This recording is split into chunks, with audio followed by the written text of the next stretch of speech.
Welcome back, Wash Up Walk-On fans. This is episode 369. That is 369 of this podcast. And if Kluver did his job properly, you will have heard Get Low as the introduction music to this podcast. This is also the third rendition of the 69 podcast, which is my favorite podcast every 100 episodes. Giggity, giggity. This is the week where we've been living rent-free in their heads for 365 days. Who hates Iowa? They hate Iowa, supposedly. They're completely irrelevant to us, except for the fact that they're just another team that we have to go through to win a trophy. These pussies don't stand a chance against our defense. Kluver, Kevin, what's up, fellas? These pussies. These Gopher pussies. I mean, imagine. Welcome, everybody. It's unbelievable how rent-free we live. Tell you what, if you're, again, the Cyclones took it this year. I don't think they feel too good about it, honestly. I don't. If you're a Cyclone fan, I don't know if you feel good about beating the worst offense in college football by 3, and then losing almost every game after that. Boys, Cyclones are bad, huh? But imagine us losing to them this year, though. Like, it's unbelievable that we actually lost to this ass team. Yeah, I for agree. A trophy, man. For the state trophy. Yeah. It's absolutely unacceptable. They went out and quite honestly, they earned it because that 99-yard drive. Well, to be frank, I haven't watched all the Iowa State games, but from what I've caught from a distance, it's the most impressive thing they've done all season by far. Was the 99-yard drive against our defense, which is on the docket tonight. Josie Jewell sent the boys a text message, got a little riled up. Not happy with you, buddy. He's not happy with you. The Outlaw has some issues with myself. Especially because you said you posted the picture of Jack. I know you might have been talking about the defense, but it was Jack in particular, and it was titled possibly best ever or whatever you posted it. That's what it was. Yeah. So, I mean, listen, the Outlaw's got a hell of a resume, pal. But I wasn't talking. He's one of our best friends. So, he is. It looked like you were saying, Josie, you don't hold a candle to this kid.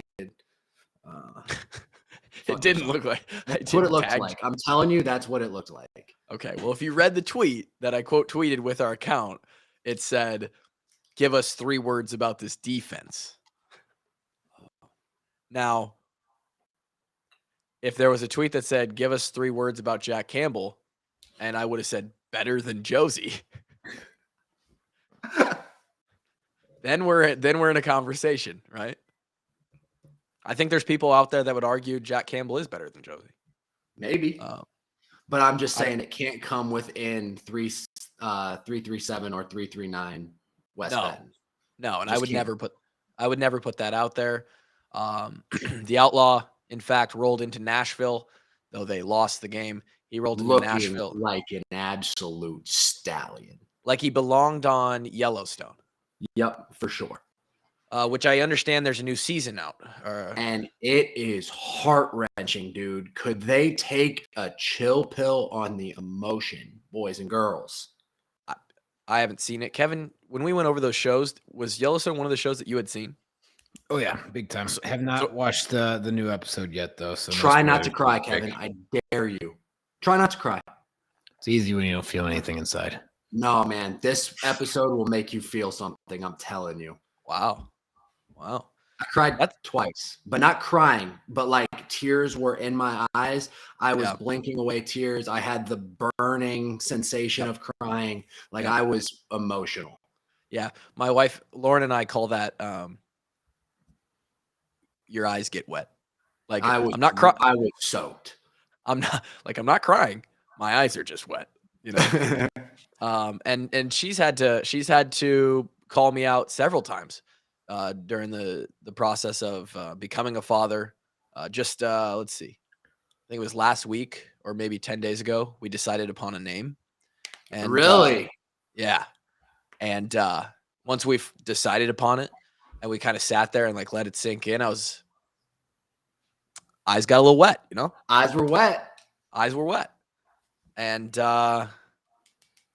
she's got to call me out on that, and then she laughs at me, and then I get the wetness out of my eyes, and we move on. But that's just how it goes. What do you want, Kevin? You're looking at me like you want to say something. You asshole wearing that pinstripe bowl stocking hat and a blanket inside your house. Turn the fucking heat on. Heat's on. I'm Heat just on. I'm a little under the weather today, boys. Oh, you're are sick? you? Yeah, just a little bit. But you didn't take the day off, did you? Did you get AIDS? You know, I haven't gotten tested, so I can't unequivocally say no. Facts. But I don't think it was AIDS. No. Hey, That's I just wanted to try and rule out one of the important ones. Yeah, don't want to catch the AIDS. Yeah, Kev looks like he's quite honestly, he looks like Rickety Cricket. Comfortable. He looks like a king on his throne. He looks like Rickety Cricket. I am quite comfortable. I don't feel quite like Rickety Cricket yet. Oh fuck! Welcome to the podcast. This is three assholes talk about their lives, catch up with each other, and some Iowa football. That's really the name of this podcast. Speaking of the Pinstripe Bowl, Kev, last week or 2 weeks ago, that was where the Hawks were projected to go for a bowl game this year. And guess what's still in play? It's still the Rose Bowl, baby. Worst case scenario? No, there's far worse case scenarios this year. That was just In fact, the Rose Bowl might be best case scenario this year. How hilarious was that? It's literally the best case scenario. They win out, they go to the Big Ten championship, they win the Big Ten, they go to the Rose Bowl. That's literally the best case scenario. Yeah, you're right. You're right. How cool is it that we could say worst case scenario Rose Bowl? It was wild, man. It was wild back then, man. That was a wild ride. And we got the worst case of the worst case scenarios. Did we ever, bro? We had to play Christ resurrected. Somebody tagged me. Except Christ wouldn't have done the things that he did. Nearly as filthy a thing to us. There's no way Jesus was getting as many all-purpose yards as Christian No was. chance. No chance. There's no chance Jesus has as good as feet as Christian McCaffrey. You think he would? Jesus, there's no way Jesus was doing that in flip-flops. Not a chance. Zero. I bet Jesus can run a 5.10.5 though. He can get side to side. We walked on water, so he does have pretty good balance. Yeah, he's decent. He's a good player, you know. And Jesus is like he's a star player. I don't know. 2016 Rose Bowl. He ain't CMAC, right? So if you're looking at Jesus and you're looking at CMAC, you're probably building the program around CMAC, right? But that second round pick, that's Jesus. If you can get Jesus in the second round, he falls to the second round. If CMAC's on board. Wow, that's crazy talk. I wonder if Christian ever thinks about that game. Like, wow, I really fucked. Well, he's teammates with George now, so I'm sure he's brought it up within the last month. You see him at the Golden State game? I did. Somebody tagged me in that and said this might be the closest any 2015 Iowa football player has ever gotten to touching Christian McCaffrey. I was like, that's trash. You're right. You're right. The defense did tackle him. There were plays where he was tackled. Not as many as we would have liked. Nope. I pulled up the CBS, and who gives a fuck, right? What does CBS know? They do it for clicks, right? Just like everybody else. The CBS bowl projections, the latest, has Iowa versus Arkansas. That'd be a fun matchup. Woo, Pig Suey. In the Music City Bowl, Nashville, Tennessee. I can get behind that. That'd be fun for the squad.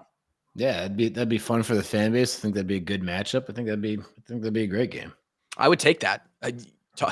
Go back 1 month to after we got bent and plugged by Ohio State, and if you told us we're in the Music City Bowl in Nashville, Iowa fans would be like, "Well, how though? What happened?" Right? And the fan base has been trying to go to Nashville for years now. I was just gonna say when we were lined up to go play, who was it? Missouri.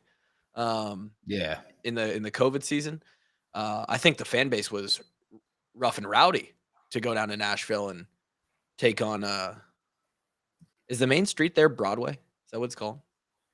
Broadway in Nashville? Yeah, for the downtown folks. That place fucking stinks. Yeah, that's not a Drake place, really. It's horrible, dude. But a It's lot of horrible. Listen, dude, it's not that great when you are having the VIP experience. Wow. It's horrible if you're a normal person. And it's okay as a celebrity or in a group of celebrities. The problem is that there are a lot of people who actually do enjoy that. They love big crowds of people, live music, sweaty, drinking beer. It's just not you, Drake. Dude. And it ain't me either. It's a nightmare. I think Kevin would enjoy it. I have Been in Nashville? a few times. Yeah. Oh, you did go. Yeah, I've never been. We had Ike's bachelor party down there. That was a good time in Nashville. Yeah. That's a good time. Heard and seen plenty of that, you know? Woo! So, you know, if that's where we end up, you know, we'll take it. We'll take it. We got a little bit of work to do left. We got 2 games on the schedule. We're going to talk about one of them tonight. Drake, we're doing this a little early tonight. So for those that are on the patreon.com/washupwalk-ons, you might get that upload a little earlier than normal, about a half hour to an hour earlier. Or maybe you won't, because Tech Guy just, you know, he just puts it up when he wants to. But Drake, right when we got on the podcast, I want to bring this to light quick. You said you're about a month out from punching as hard as the scary Brazilian guy. Yeah. Bold statement. Hey, man. Just saying. Kid's got a good left hook. Left hook, huh? Not right? Well, a right hook is easy to throw. Your lead hand hook is the hardest punch to throw. Because it's out in front of you already. It takes your whole kinetic chain has to be in line for your left hook to be good. And it's really hard to like not hold on to it and guide it. And it's a hard punch to throw. It makes sense because for a normal fighter, they're going to keep that. That's why the right hand, you put your power hand in the back because you can rear that bitch up. Mm-hmm. If your lead hand, you're not going to have as much to turn on with it. So I at least know biomechanics and how that works. I don't know shit about punching. Never punched anybody before. Don't plan on it. But I'd like to see that, man. I'd like to see you hit as hard as that guy. Me too. I'd like that as well. Because if you could hit as hard as that guy, and you're as good as you say with the BJJ. Well, I'm not that good at BJJ. I'm just a lot better than you. Don't backtrack it now. You tell me all the time how you're pretty damn good. Okay. I got my ass whooped by Bader today. Okay. Well, Bader is like a top 5 contender in Bellator. So he's the heavyweight champ. Sure. There you go. Even better. So but getting what your I'm ass saying is he's good. Right. He's really good. Okay. He beat my ass. Right. Sure. Not surprised, by the way. I would have took Bader. Yeah, I mean, the money's on Bader. Well, yeah, I don't know what the odds are. Bader's favored. Yeah. Shout out to Ryan Bader. Chris Hassel has been a topic of conversation in the Discord. Brady Ross, you know, we talked about his clap back a little bit a couple weeks ago. I'm not the kind of guy who sits and listens to all the other Iowa podcasters and like makes these decisions like I like this guy, don't like the other guy. I certainly enjoy other people's content more than others. I do listen to a few of them, really just Hassel and then John Miller. Maybe a couple other people. Chris Hassel does a good job of playing the emotional fan part up, and I don't know if it's. I mean, it's yeah, a little cheesiness, a little like. We've got a T-shirt coming out about him and his snacking habits. and a few other snacking habits. It's a we got a few t-shirts coming out now. We do. We got some great t-shirts. In fact, I'm going to come back to one of them should be Kevin's dead body on the desk right now. Guy's struggling. Look at him. Please go to the video version of this and just watch, because Kevin's taking a nap on his desk right now. That's all right. Kluver and I will carry this one. Back to Hassel in a second. I did want to mention this. I'm glad you said it, Drake. The Washed Up Walk-Ons Christmas drop. It's incredible, dude. It's coming soon. Oh, soon as in, if you're listening to this show when it comes out on Thursday, you will be available to purchase items in one day.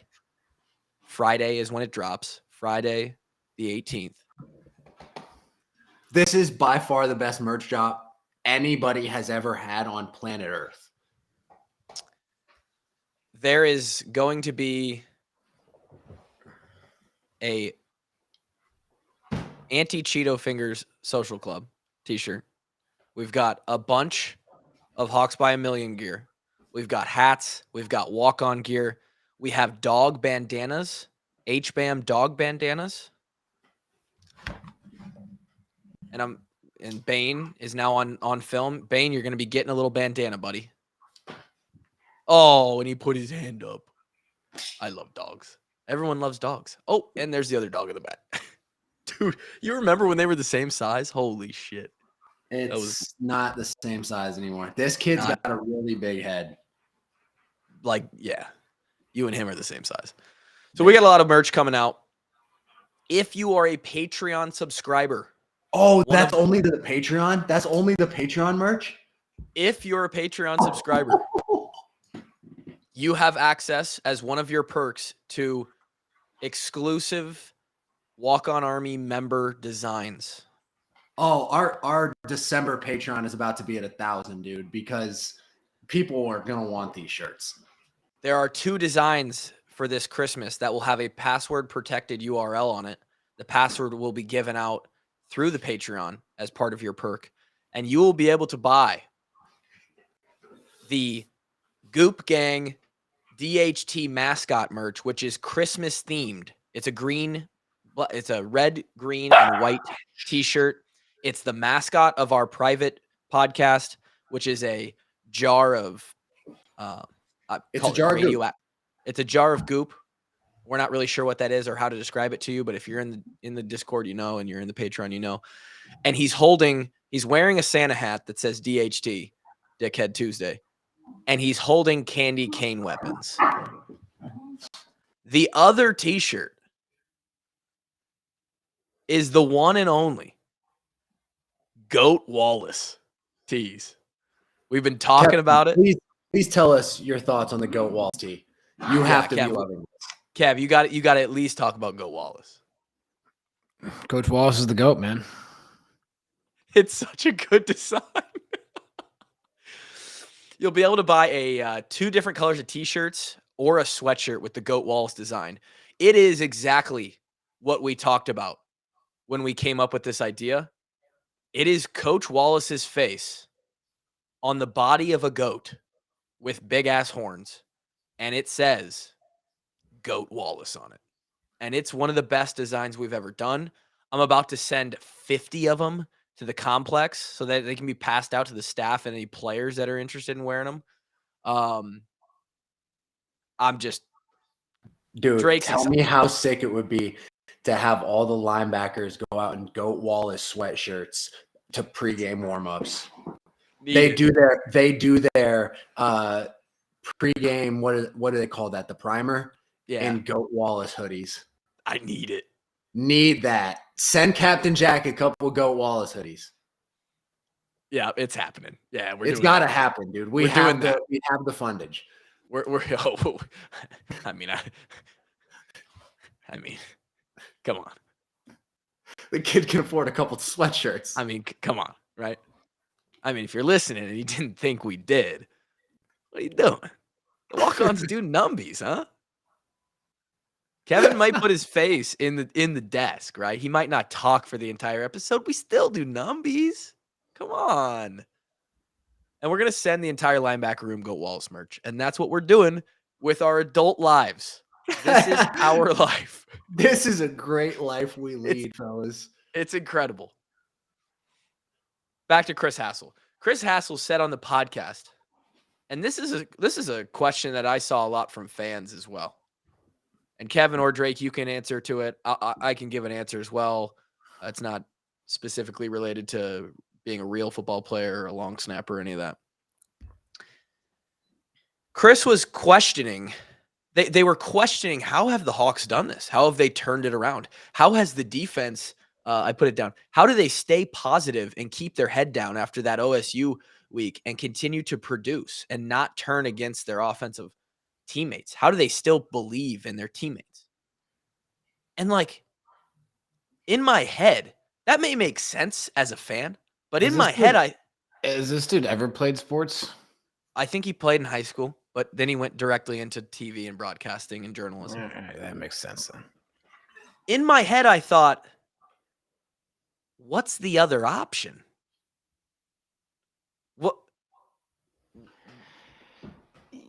Right. I mean, what's the defense? What do you expect them to do? Just like lay down dives? Like, this season's fucked, and those fuckers over there can't get their shit done, so we're just gonna be bums then? Like, what? Right. What? You've got a group of, if you make it into a Division I football program, and especially if you're a starter, someone who's on the first string of this defense, you are extremely high performing. And high performing individuals don't just turn it in. They don't just wave the white flag, especially on their own brothers. And I'm not faulting Chris for this. I think I don't know if he was, if you were to ask him, not on a podcast entertainment setting, he'd probably give you a better answer or talk about it. I think he was saying what again, he's playing the fan. And you just expect Jack and Seth to show up and be like, you know what? Fuck you guys. We're sitting on the sideline today. You guys practice. We're going to hang out. We've been doing our job. We're taking the day off. No. You think Riley Moss and Coop are going to go out there and just start going 60% because the offense isn't doing well? No, Coop's playing for a Heisman next year, bro. Coop's playing offense, defense, and winning the Heisman next year. I'm calling it and I'm betting it. These fucking defenders are trying to play themselves into the first round. Yeah. If you find a book that'll take it, I think he might. I mean, what would the odds be? Plus $100,000, I think. Yeah, you'd get plus 100K. I think you'd get good odds. Yeah, I mean, $100 to win $100,000. I thought that's not terrible. Was Aiden Hutchinson in the final three for the Heisman? Or he got invited to New York? Did he? I'm asking. Yes, he did.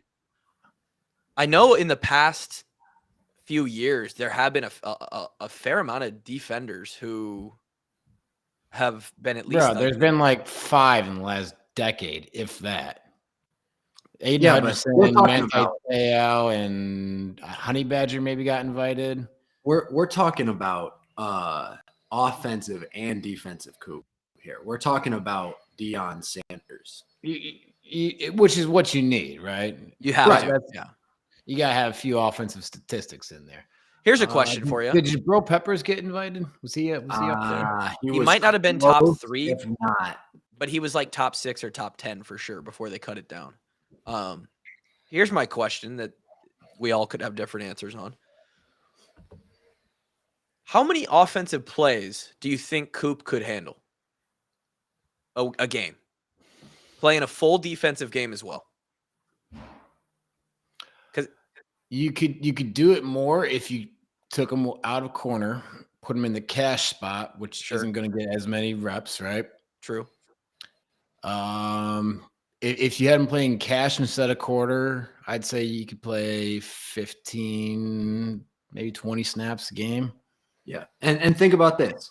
He plays most of his snaps earlier in the game. Or maybe later in the game. Maybe you don't play him at all in offense in most first halves, and then you save all his reps and you get to figure out which very important reps are coming down, that's not a bad idea. That's not a bad idea. Set some stuff up offensively, run a few plays, show the defense. If he's your lockdown corner, like your cornerback number 1 next year, he's got less than 10 plays a game on offense. Especially if he's returning punts. I mean, I don't know if you want him to do all 3. Guys only got so much juice in him, right? I don't know, man. Hey, we're doubting a kid before we've let him prove himself. I know. I'm not doubting a kid. I am just being realistic about the workloads of the 18 to 22-year-old athlete. Yeah. I think Drake's smart enough too. We all know kind of what the volume of athletic performance can fit onto a body. If you want to like go out there and say, hey, dude, you're returning kicks, punts, you're playing every corner down, and we're going to throw you in there about 30 offensive snaps. Oh, shit. Could he do that for one game? Yeah, he's going to be tired at the end of the game. And all right, so let's try that by the end of September if we make it. Let's try it. Because he's got a month to recover. Save him for week 13. We will try that in the Big Ten championship, and I think that's a great plan, man. Listen, we need. And we should hire. Yeah, we should hire you as OC or just as no. Just idea guy. Let's give you an analyst position. No, I don't want to work that hard. I just want to be the idea guy. Just the thing is, in a couple ideas. The thing is if there was one player that was built to do it, and I know it was a totally different game, but if you ever watch Coop's high school highlights, the man was doing it all. And that's still tiring, especially when you got. I mean, and in reality, this would be the year to do it with how many good defensive backs they have. He wouldn't have to play as many defensive snaps if you did want to get a little. Frisky. Jermari and Terry are both out, so we're not as deep as we were at the beginning of the year, but we would probably still manage. Like this defense is good. So anyway, Chris Hassel, that's my response. There's no other option when you're fucking elite, and I also believe that, and Kevin can maybe speak to this. I believe that the way that Phil Parker coaches and sort of instills just incredible self-trust, but also trust in the guys around you. I think that defense, maybe to themselves thinks, yeah, put it on our back. Fuck yeah, we want it. We want it, I think it's more of a sense of, like, fuck everything else outside. We got to do our jobs. Doesn't matter what the offense is doing. Doesn't matter what's happening throughout the season. Doesn't matter what people outside the building are saying. Just focus on doing your job. Everything else is irrelevant. And you got 11 guys doing their job well. This is what you get. Really well. Potentially weller than most other teams out there. So objectively weller than most other teams. Yeah, in some stats, yeah. So that brings up my next question was is this defense? We had the conversation in the chat. And we weren't really, there to watch the 2004 defense, which was a very, very good defense. 2000, Pat Anger, they played on a pretty good defense, on the turn of the decade over there. He couldn't tackle now, but damn, at one point he could. Is this defense potentially the best that KF has ever had? Potentially? Oh, yeah. I mean, no doubt top 5, probably top 3, and you could make an argument for the best. Strength of schedule right now is 25th in the country. 25th in the country, right? Yeah, strength of offense, I think, of offenses gone against, I think would probably revert back towards the mean. Definitely lower. Definitely lower. Yeah. Because we've played some elite defenses. We've talked about the elite defenses that we've played. Mm-hmm. Obviously, Michigan and Ohio State had pretty good offenses. Purdue is solid offense. I think the other teams that we played kind of been struggling a little bit. They've struggled. Yeah. But doesn't change the fact that these guys go out and execute week in, week out. I don't think that we have a guy on the defense right now. it's argued. I don't know. Jack Campbell might be the guy. I don't know if we have a best ever at their position specifically, because that's really hard to crack, right? No, I mean, Jack's great. He's not better than Greenway. Greenway was pretty fucking good. Greenway was pretty fucking good. But maybe he is, though. I haven't looked at the stats. I mean, maybe he is. Them goddamn dogs. I just don't. Jack's a great player. I don't think he's going to be a first-round draft pick. And obviously, the value of a middle linebacker in the NFL has changed too, so they don't get drafted as high as they used to. Definitely has. You got to remember, we're talking 2 decades ago, right? Yeah, sure. That's like I don't know. you needed. Who's the kid that plays for Tampa Bay? 45. He got drafted like 5th. Micah Parsons got drafted like 6th. Yeah, but what do they ask Micah Parsons to do? They want to ask him to now they ask him, but they didn't initially. They drafted him to be their middle linebacker. He just showed that he wasn't that good of a middle linebacker. He was an amazing pass rusher.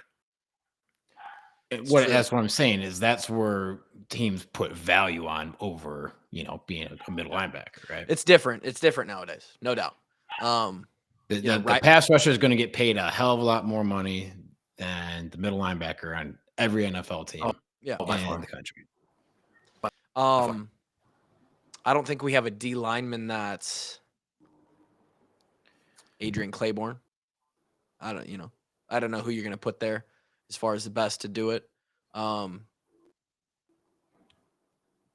don't know if we have a DB that's as good as. We don't have. I don't know. Desmond. But if Coop sticks around and keeps playing, though, yes, then obviously. But right now the resume isn't there. But as a team, like Kevin said, when you got guys all doing it collectively, there's no holes in this defense either. There's like not. We've had some really good defenses where there is like 1 or 2 areas where teams really like to attack us. And what's the weakness? Like if you're an offense and you want to attack our defense, what's the weakness? I don't know. Don't got one, man. It's crazy. They're just good across the board. It's wild. And there's obviously a lot of talent too. A lot of these guys are going to go play in the league, but like you said, none of these guys are probably best all time at their position in the Iowa building. Right. It's an interesting conversation as a group of 11, and I also talked about the depth of the D line. I mean, we've got an infantry for the D line. We've got 8 or 9 guys that can come in and you're like, yeah, that dude can do damage. Like he's done damage. And we got some guy wearing 91 that was built in a lab. Yeah, he literally got the Hulk transformation done. Drake, I'm going to ask you a question, maybe, and Kevin too. Either of you can answer. First, Drake, you're starting to sound like a little robot. So if you want to redo your internet or whatever trick makes sense there, go ahead. Kevin, you can answer maybe while we're waiting. Somebody asked when we were talking about Wisconsin's 3-man front, and they wanted to know, we always talk about how it's tough to go against this 3-4 defense. But we know it's coming every year, twice with Iowa State and Wisconsin. Why do we struggle with it? Why is that a front that is hard to attack? And my answer from someone who doesn't know the schematics of it versus a 4-3 is simply time exposure. Obviously, 10 out of 12 games a year, we're practicing against one front, and then you only get 2 weeks out of the year where you're going against the other one. You're going to be worse at going against the other one naturally.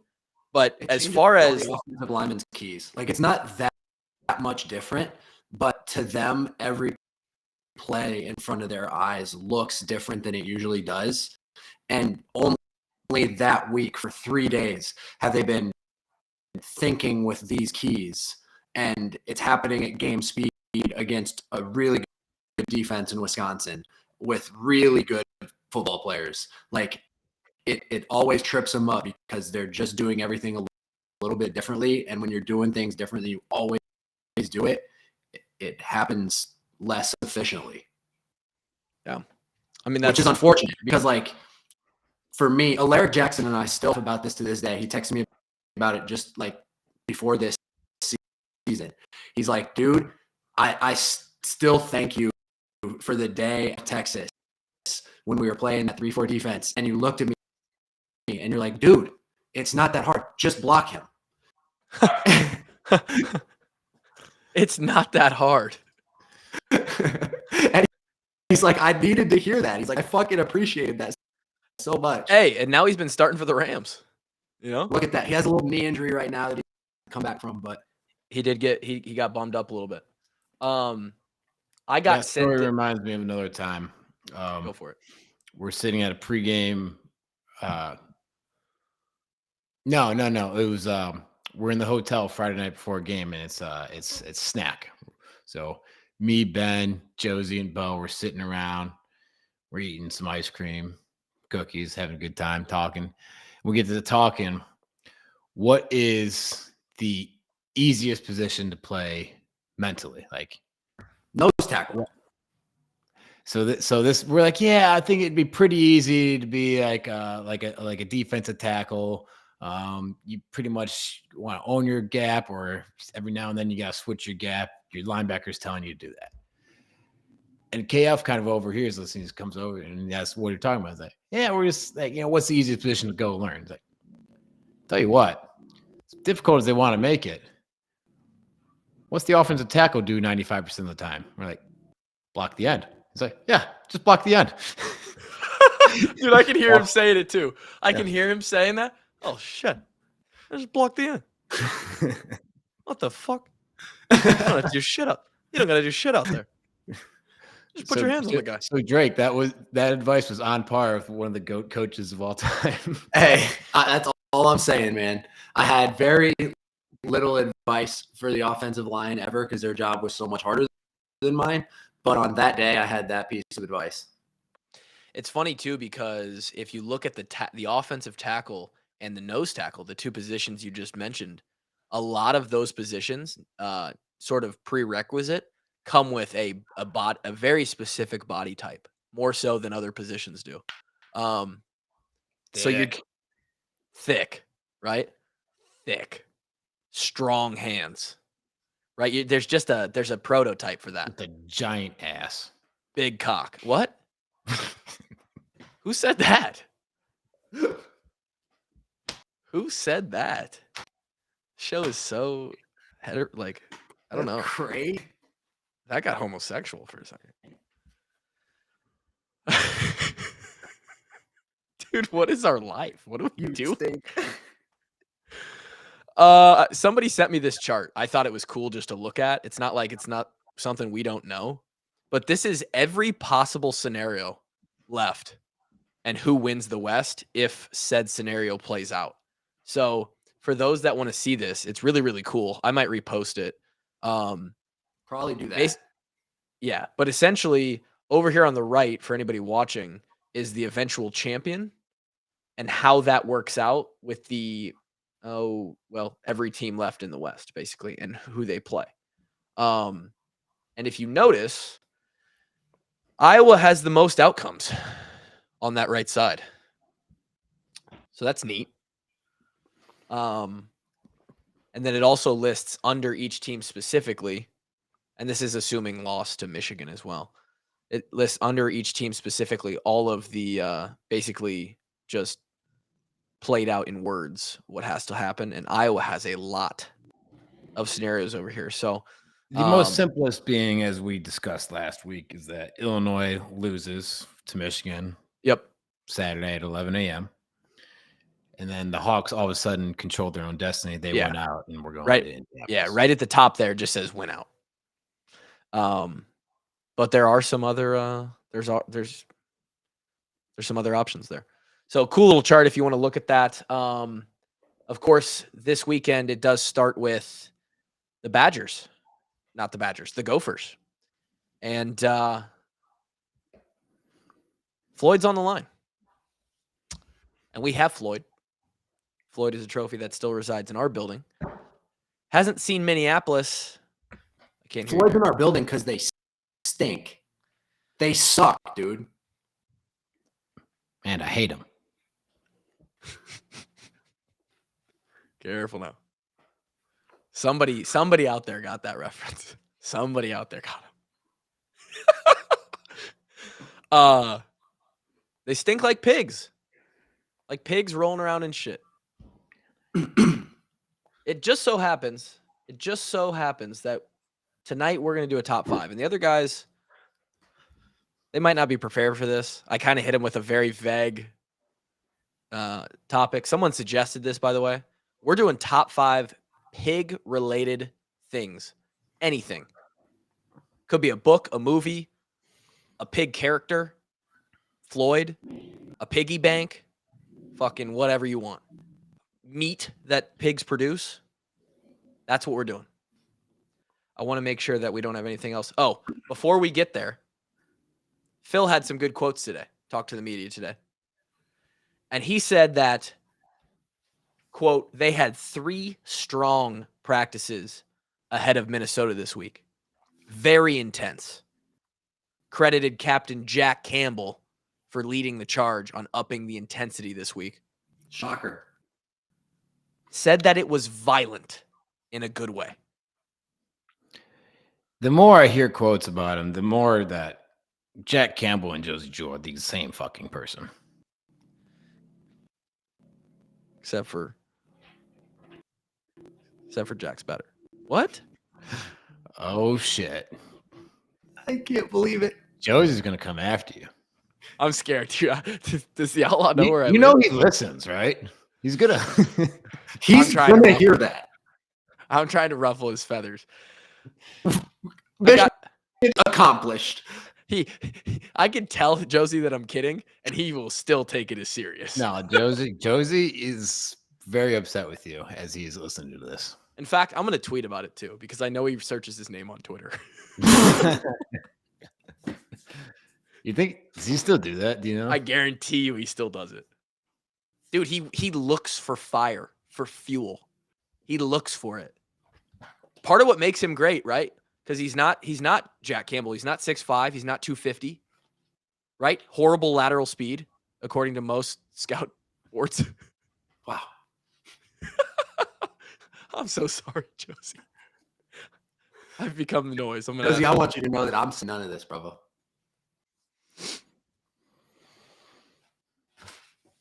He's a subpar Fortnite player. Just ass at Fortnite. Can't build worth a shit. Sucks at fishing. I think your flat feet are quick. Gets hurt all the time. Wrist, pec, you name it. Yeah, only pussies tear their pec. Yeah, pussies. You're the only one without a pec injury in this conversation. My pecs are great. That's probably a sign.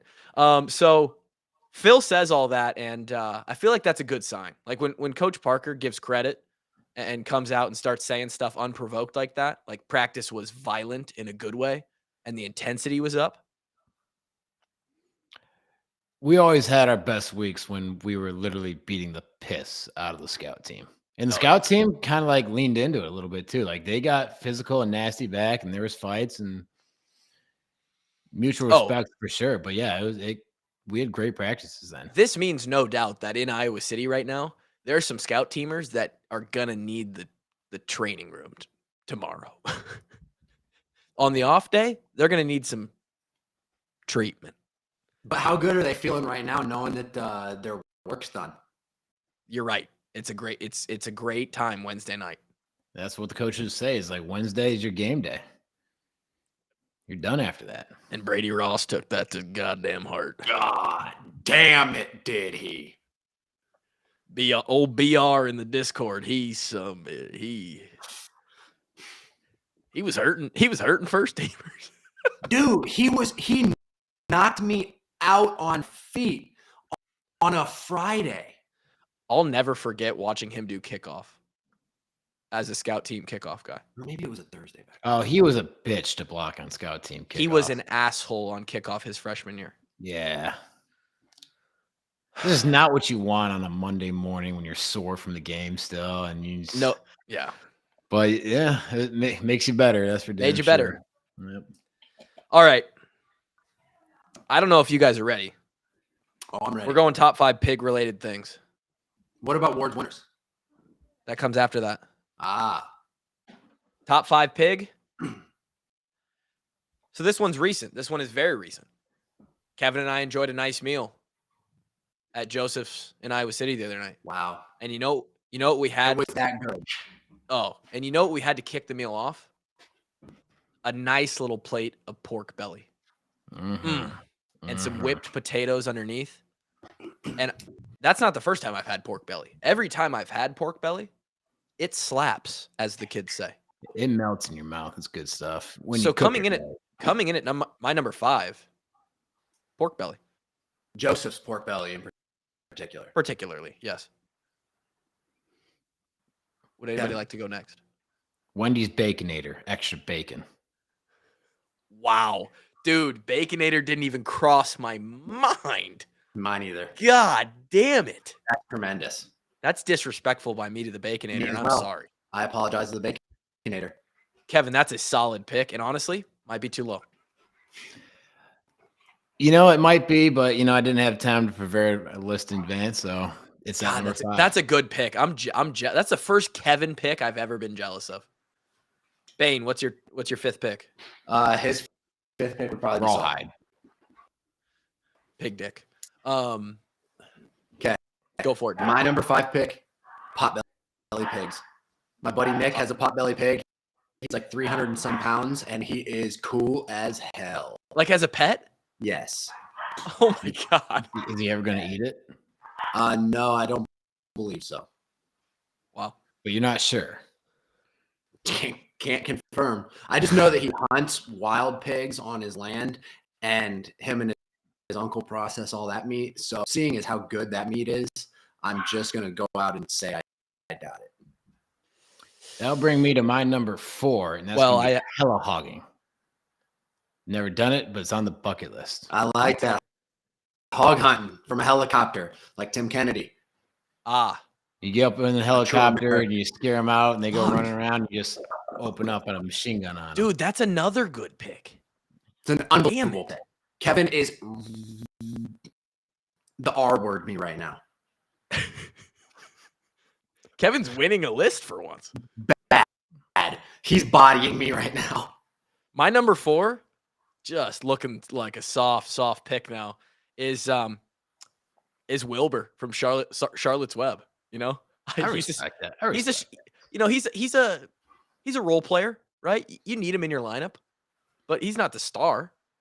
He kind of is of that story, but when we're talking all-time pig things, but Charlotte's Web, Wilbur. Okay. Clap. My number 4, pigs in a blanket. It's a good pick. It's a good pick. I didn't think about that either. Yeah, that's a good pick. Dude, pigs in a blanket. That's a good pick.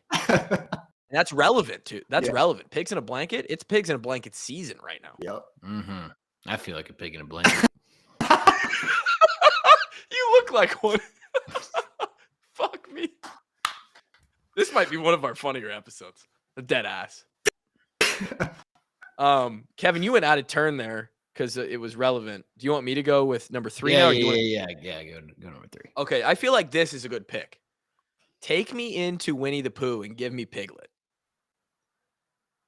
Give me Piglet. That's you start this off with, I think this is a good pick. Dude, you're shitting on Piglet? He came up with the top 5, Kevin, and we are bodying him. No. Oh my God, Gopher, you're losing so bad. You just named off 2 cartoon characters, you little pussy. I think the people will stand by this one. Piglet is a savage. No way. No. Piglet is the worst of the Winnie the Pooh characters. That's okay. You're losing. All right. Gopher. That's just simple. Okay. Oh, it's my list.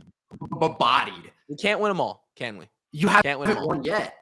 Okay, well, what's your number 3? My number 3 is Floyd of Rosedale. Wow. Floyd comes in at number 3. Okay. I'm The interested. trophy or the actual pig? Well, if I could have actual Floyd, I'd pick him. That'd be cool. That would be cool. Okay. What was your number 3, Kevin? I haven't gotten to announce it yet, but number 3, I'm going to go with a barbecue pulled pork sandwich. It's good. That's a good pick. It's a solid pick. Yeah. Yeah, you can't go wrong with that. Right? That's a consistent player. It's got to be from a good barbecues place, I'm Sure. not talking Arby's now, You're right. All right, that brings us to number 2. Hopefully this one gets some respect. I'm going straight up bacon. Bacon for number 2. Can't go wrong. Good stuff. Not a flashy pick, but it gets the job done. One of you. 2. Kevin. Number 2 is, we'd always do these up for the tailgate at least once a year. If Minnesota's coming to town, is we get these pork chops from Second City Steaks, and it basically comes in a nice long bone. You just eat a pork chop by hand. It's one of my more favorite things to do in my entire life. Yeah. That's I thought about that. I thought about the Ward pork chop. I thought about it. I'm very Drake? sad that my number 2 also agrees with Kluver, and I think his list sucked up until this point. But give me thick cut bacon.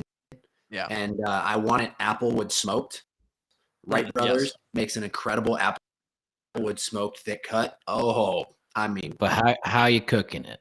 You on a floppy or a crispy? Flat top. Floppy or crispy? When it's thick cut, it is both a little crispy and flimsy because it's so thick. So you want your bacon medium rare, is what you're saying? No, medium. Not whatsoever. Get out of my face with that bullshit. I don't want to be part of medium rare bacon. I'm with you, Drake. The thick cut, and it's a little crispy, but it's a little soft on the inside as well. Bane is fighting you. It's hilarious. All right, I'm glad that we agree on something.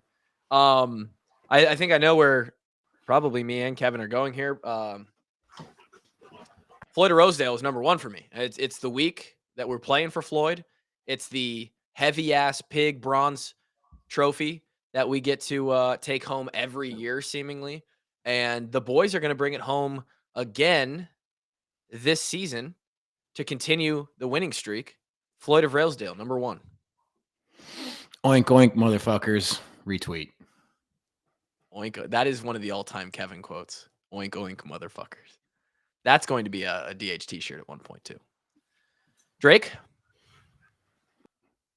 Pork in your lady. God damn it. I hate you. How do you put that in a graphic clue? I don't know. That's the issue. Because now I'm stuck with this. Tomorrow, one of my jobs, on my to-do list is the top 5 graphic. How do I put pork in your lady in a little square? I don't know. I simply don't put like know. a Miss Piggy in there or something. I don't know. I'm sure I'll find something. To do. So that's our top 5. I think those are solid. I think Kevin took that. I certainly didn't, but I was trying to be wholesome. I thought Wilbur was a good pick. I stand with you, Wilbur. And Piglet, honestly. Wilbur was a good number 4, but Piglet was not a good number 3. You didn't like that at number 3, huh? Nah. Yeah. Well, honestly, honorable mention too was the pig that Pete and Kim would roast after, or this week every year. Yeah. Yep. Sunday meal. Yeah. That was honorable mention for me. And I guess fucking Baconator's gonna have to be honorable mention as well. Oh, Kevin won a week. You know what? Good for you, Kev. Blind scores on acorns, right? And that brings us to probably nobody's favorite segment at this point. Kevin.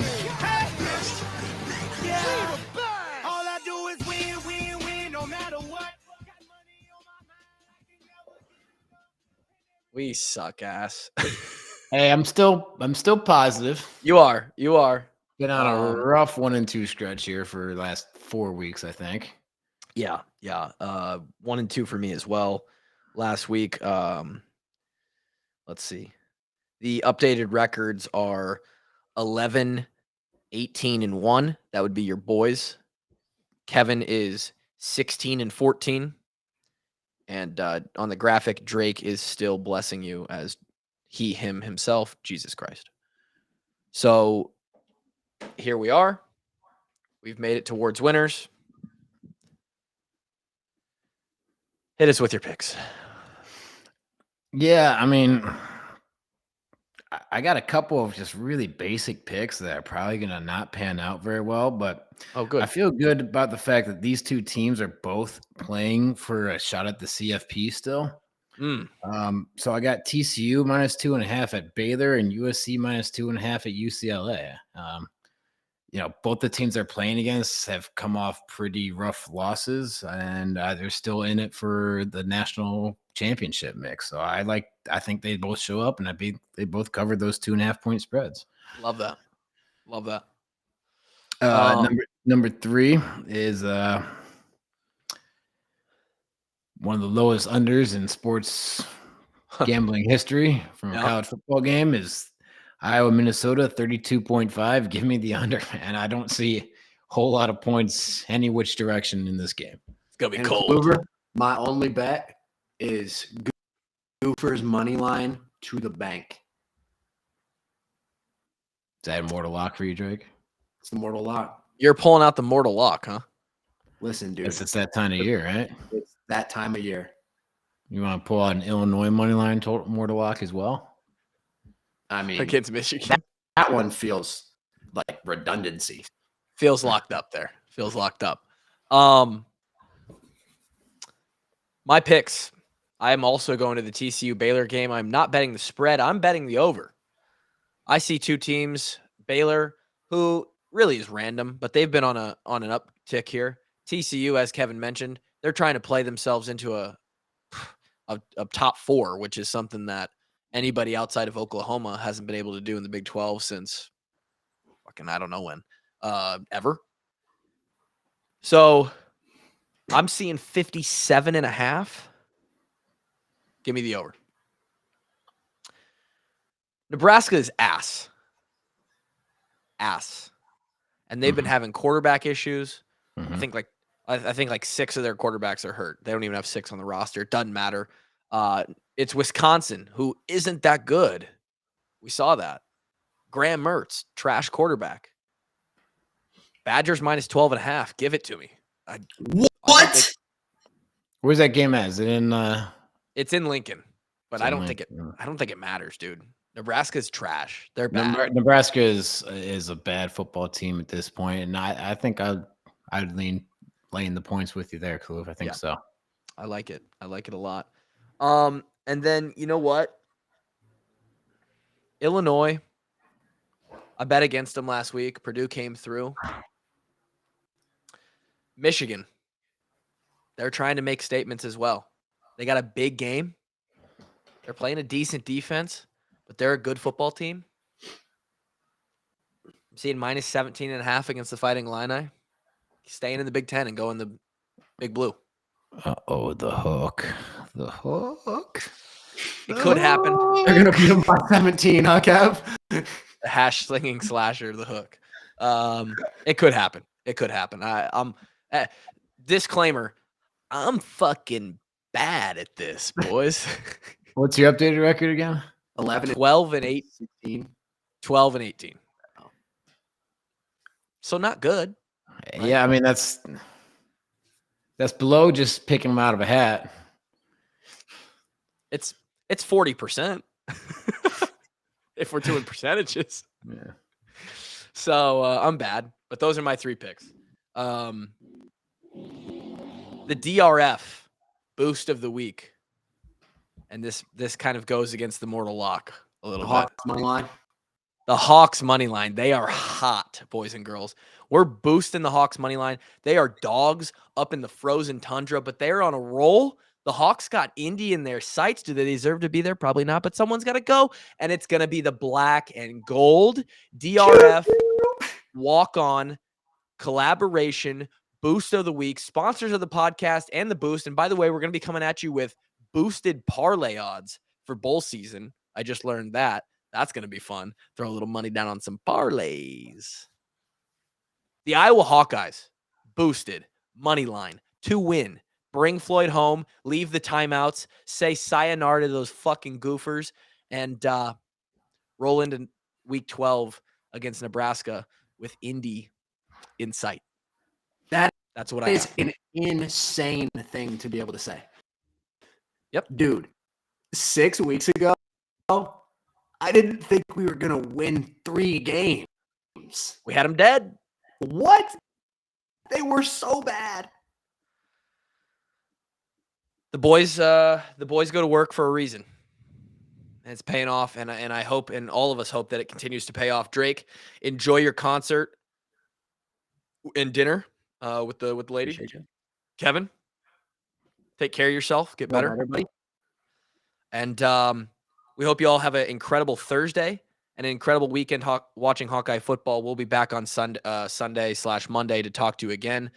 Hopefully holding Floyd in our virtual hands as the team holds it in the building for real. Until then, we'll talk to you later. Peace.